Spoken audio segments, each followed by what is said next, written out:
এরপরে এখানে আমি এক্সিসটা দেখেছেন যে এক্সিসটা আপনি কিভাবে কন্ট্রোল করবেন। এরপরে যে গ্রিড লাইন, যেটা গ্রিড লাইনটাও যেমন আমি যদি major grid line minor grid line, আমি যেটাকে মেজর মাইনর আমি দুইটাই দিই, তাহলে দেখেন কি হয়। এখানে ব্যাকগ্রাউন্ডে মেজর মাইনর সবগুলাই শো করছে। এটা ডিপেন্ড করবে যে আপনি কি ধরনের চাচ্ছেন সেটা। আমি যদি সবগুলা দিই তাহলে এই ধরনের গ্রাফ আপনার এখানে ব্যাকগ্রাউন্ডে শো করবে, যেটা অনেক সময় ইম্পর্টেন্ট। এই চার্টের ক্ষেত্রে অতটা ইম্পর্টেন্ট না, বাট লাইন টাইপ চার্ট যদি আপনি ইউজ করেন সেই ক্ষেত্রে এই ব্যাকগ্রাউন্ড গ্রিড লাইনগুলা আপনার জন্য খুব ইম্পর্টেন্ট হবে।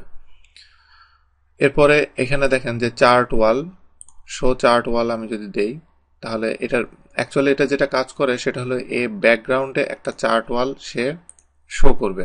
এবং চার্ট অপশনে আপনি এখানে যে আপনি সলিড কালার আপনি দিয়ে দিতে পারেন। এখান থেকে সলিড কালার ট্রান্সপারেন্সি আমি এরকম দিয়ে দিতে পারি। এতে যেটা হবে, সে ব্যাকগ্রাউন্ডে জাস্ট একটা ওয়াল সে অ্যাড করবে। এটা অনেক সময় দেখতে সুন্দর লাগে, যেমন এইটার জন্য এটা দেখতে অনেক সুন্দর লাগছে। এরপরে চার্ট ফ্লোর, যেটা নিচে অ্যাড হবে, তবে এটার জন্য অবশ্যই আপনাকে 3D হলে আপনার জন্য বেশ ভালো হয়, কারণ 3D হলে আপনি এটা আরো ভালো বুঝতে পারবেন। এটাও আমি সলিড কালার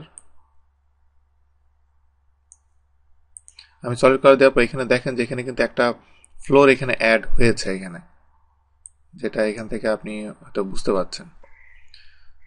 এইরকম আর কি। এরপরে 3D রোটেশন ভিউ আছে। তো আমি আপনাদেরকে বলবো যে এই অপশনগুলো আপনি সবগুলোর ভিতরে আপনি যে আপনি যদি দেখেন, আপনি আপনার জন্য ইজি হবে এবং বুঝতে পারবেন। এরপরে ফরম্যাটিং সেকশন, যেটা ফরম্যাটিং সেকশনের নিয়ে তেমন বলার কিছু নাই। আপনি এগুলো আপনি যে কোনো টেক্সট যদি আপনি ফরম্যাট করতে চান, সেটা সিলেক্ট করে, সেই বক্সটা সিলেক্ট করে, বা এটা আপনি সিলেক্ট করলে আপনি যদি এইটা দেন তাহলে দেখেন এইভাবে চেঞ্জ হয়ে যাচ্ছে। যে কোনো টেক্সট বক্স বা অবজেক্ট বক্স দিয়ে আপনি এইভাবে আপনি ফরম্যাট করে দিতে পারবেন।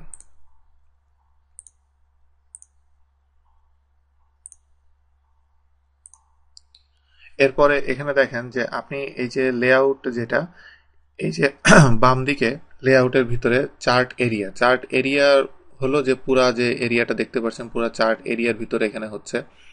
তারপর আপনি যদি চান যে আপনি ব্যাক ওয়াল সিলেক্ট করেন, তাহলে ব্যাক ওয়ালটা সিলেক্ট হয়েছে, এখানে পয়েন্ট দেখাচ্ছে। আপনি কোনটা সিলেক্ট করতে চান আপনি এইখান থেকে সিলেকশন, আপনি এখান থেকেও আপনি চাইলে করতে পারবেন।